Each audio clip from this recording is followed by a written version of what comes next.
nothing yet.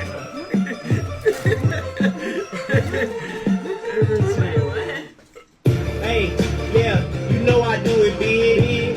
Man, I do it big like ice in the head.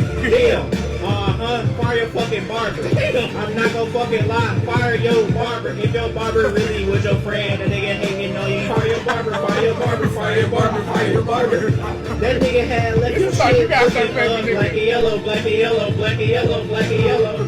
Hi, he fucked your haircut up, he left your shit black and yellow, black and yellow, black and yellow, black and yellow. It looked like that nigga cut your hair with some with a stapler. What a stapler? It looked like he cut your hair with a water bottle cap. How the fuck? That's indeed. It looked like he cut your hair with a used SUV 2016. What? It looked like that nigga used a blender.